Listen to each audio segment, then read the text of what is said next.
¿Acaso fue María Magdalena la abeja reina de los inicios del cristianismo? Para sus primeros seguidores, ¿acaso ella era Artemisa en persona? El simbolismo parece tener sentido, pero hay un problema. A Artemisa se le rindió culto en Turquía, pero María Magdalena vivió en Galilea, a miles de kilómetros de Éfeso. ¿Hay alguna evidencia que sugiera que existe una conexión entre el culto relacionado con la abeja en Turquía y los grupos religiosos de Galilea? La respuesta puede hallarse en un gran descubrimiento que se realizó recientemente en Tel Rehov, al sur de Magdala, la ciudad natal de María. Encontramos unos cilindros de arcilla de unos 40 centímetros de diámetro cada uno. ¿Qué eran? Pocos días después notamos que eran colmenas. Básicamente estamos viendo una colmena de 3000 años de antigüedad. Y es el único tipo que se haya encontrado en alguna parte del mundo. Pero, ¿cómo se guardaban exactamente las abejas? Recientemente, el apicultor experto Boaz Ben-Zeev trató de responder a esta pregunta mediante la construcción de una réplica exacta de las antiguas colmenas halladas en Tel Rehov. Es del mismo tamaño, con el mismo método de construcción y definitivamente es el mismo método de apicultura, el cual aún estoy reaprendiendo. Este está hecho de barro, paja y estiércol de vaca. Es un tubo hueco que está sellado en un lado y tiene una pequeña abertura en el otro. No es una gran cantidad de miel la que se cosecha, pero tal vez es la razón por la que tenían 300 colmenas para obtener una cantidad suficiente. Al igual que en Turquía, las colmenas de Tel Rehov se relacionaban con los altares al ser objetos utilizados en rituales religiosos. Se hallaron junto a estatuillas femeninas que eran versiones locales de Artemisa. Pero eso no es todo. En Tel Rehov también se realizó otro hallazgo. Dentro de una de estas colmenas se encontró un panal y también partes de abejas. Sí. Es increíble. Para extraer la mayor información posible de este hallazgo sin precedentes, los arqueólogos le solicitan al zoólogo Dr. Guy Block que examine los antiguos restos de abejas. Junto al experto en nanociencia, el Dr. Vitaly Gutkan, Block analiza dichos restos utilizando un microscopio electrónico de barrido capaz de magnificar los objetos 500.000 veces. Tenemos una gran cantidad de restos, pero la mayoría están rotos o dañados. Trabajan durante horas analizando los restos de abeja con el microscopio. Esta parece ser una parte del ala, y de hecho podemos ver las venas. ¡Wow! Incluso logran encontrar una ala completa que se ha mantenido intacta durante miles de años. Mediante su análisis, pueden identificar a qué especie pertenecen las abejas. Sorprendentemente, estas son abejas de Turquía que provienen justamente de ese país. De manera increíble, la ciencia ha encontrado una posible relación entre las colmenas de Tel Rehov y el antiguo culto en torno a la abeja en Turquía. ¿Acaso las abejas santas se importaron con fines religiosos? Ya que esta clase de abejas no es nativa de Israel, esto parece respaldar la sospecha de Simca y de Berry de que las abejas que aparecen en el manuscrito se agregaron a la historia para crear una analogía entre María Magdalena y la diosa de Éfeso. ¿Es posible que los primeros seguidores de Jesús lo vieran como el dios Sol Helios y a María Magdalena, su esposa, como la diosa luna Artemisa? Si es así, ¿qué significado tenía para los primeros cristianos el matrimonio entre el Sol y la Luna?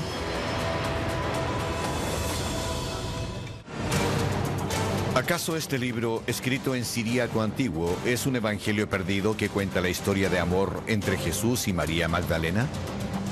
El texto decodificado parece sugerir que ellos estaban casados y que sus primeros seguidores mezclaban prácticas judías, paganas y cristianas en su culto.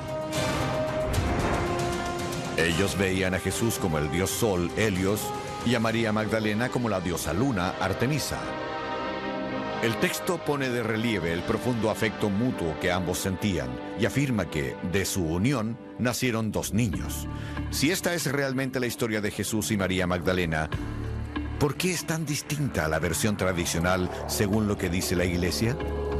En la época en que se escriben los evangelios, se les quita lo sexual a los personajes principales, porque existe la sensación de que estas figuras son tan santas, tan cercanas al cielo y tan alejadas del mundo, que la sola idea de que se les mezcle con la sexualidad se vuelve algo impensable.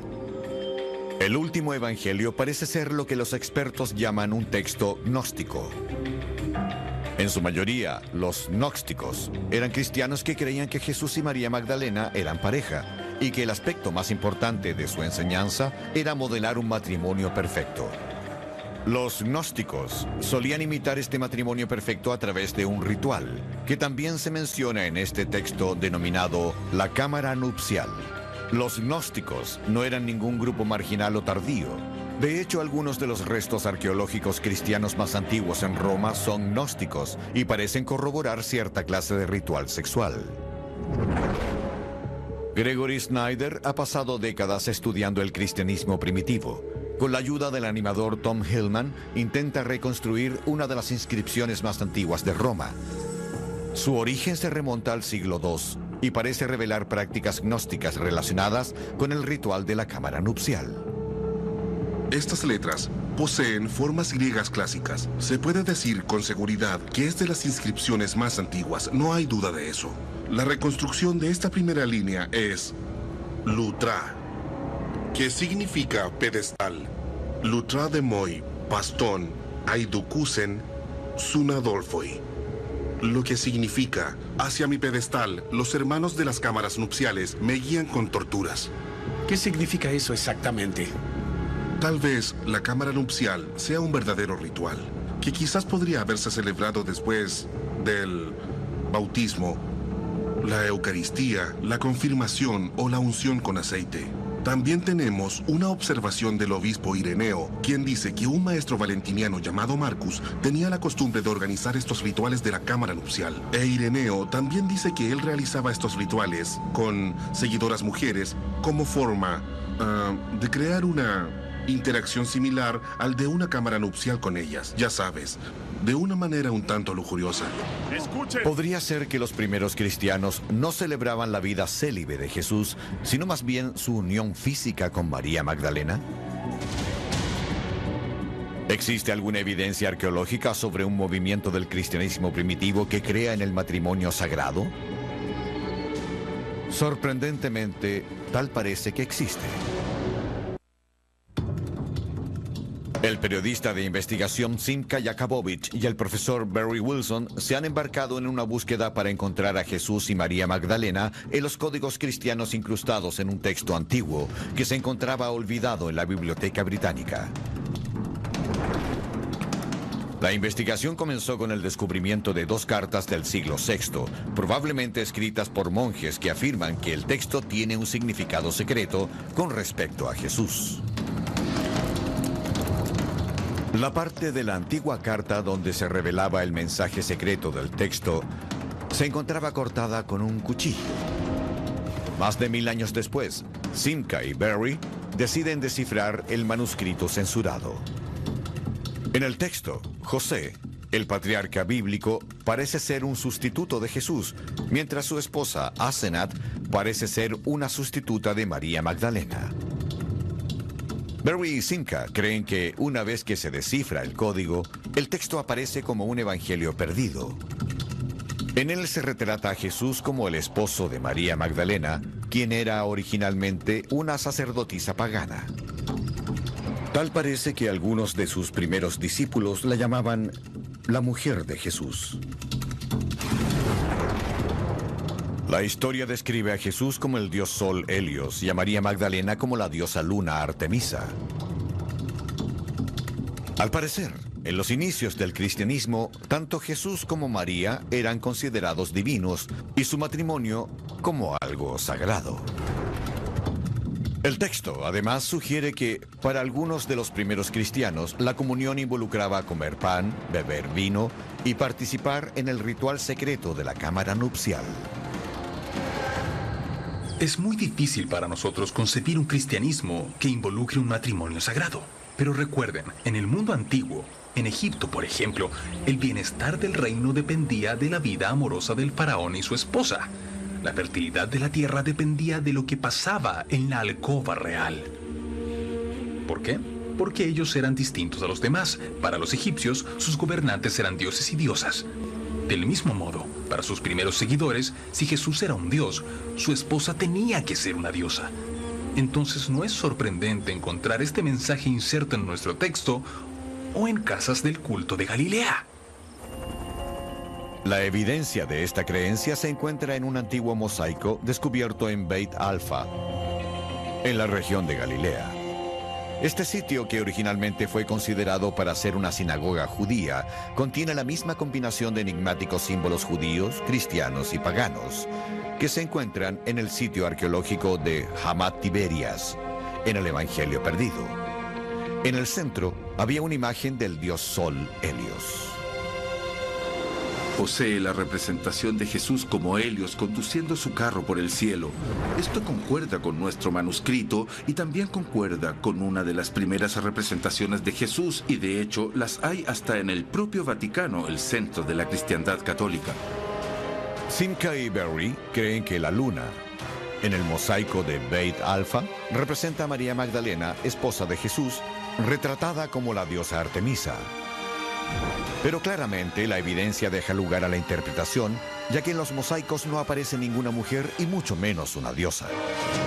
Pero si existiera, Simca está decidido a encontrar la evidencia arqueológica que retrata el matrimonio sagrado entre Jesús y María Magdalena, como se muestra en el Evangelio Perdido. Su gran logro se produce cuando recibe una llamada telefónica de la Autoridad de Antigüedades de Israel y le informan que las fuertes lluvias en la región de Galilea han dejado expuesto un antiguo mosaico en Beit Shan. Este sitio no está abierto al público. Ha estado cubierto por la arena desde la década de los 30. A diferencia de otros mosaicos de Galilea, este se encuentra en un contexto marcadamente cristiano, un monasterio del siglo VI. Simca llega al sitio y descubre una imagen impactante. Al igual que en el Evangelio Perdido, Jesús y María Magdalena están juntos en el centro de un círculo que parece representar el zodíaco. Se hallan retratados como el Sol y la Luna. Luego de observarlo más de cerca, Simca descubre que los 12 personajes representados alrededor de las figuras centrales no son signos del zodíaco, como en los otros mosaicos de Galilea, sino 12 hombres. Aquí aparecen 12 hombres. No se ven hombres y mujeres, ni siquiera aparecen signos del zodiaco. Aquí hay 13 hombres en total. Uno que está en el centro y 12 hombres a su alrededor. Esta es una iglesia. Si le preguntas a cualquier persona que estudie en una iglesia si tiene un hombre rodeado por otros 12 hombres, ¿de quiénes se trata? No creo que haya ningún escolar cristiano que no diría que son Jesús y sus 12 apóstoles. Una inscripción que se encuentra en el sitio afirma que esta iglesia lleva el nombre de María, pero no hace referencia a ella como la Virgen, tal como siempre se le retrata en el arte cristiano, ya sea sosteniendo a Jesús cuando era bebé o llorando sobre su cuerpo después de la crucifixión. La María que aparece aquí se representa al mismo nivel de Jesús. De manera increíble, en la inscripción del mosaico se le llama la fundadora de la iglesia. ¿Acaso María Magdalena ayudó a fundar el cristianismo? ¿Era percibida como la pareja divina de Jesús? Los cristianos que vinieron después hicieron desaparecer su historia entre las llamas. ¿Acaso el manuscrito hallado en la Biblioteca Británica es un evangelio perdido que abre la puerta a una historia oculta que solo ahora puede ser explorada? Ese texto antiguo llevó a Simca hasta esta inscripción que contiene el mosaico y que posee otra revelación aún más sorprendente. Insinúa que María está enterrada aquí, junto a un hijo llamado Maximus.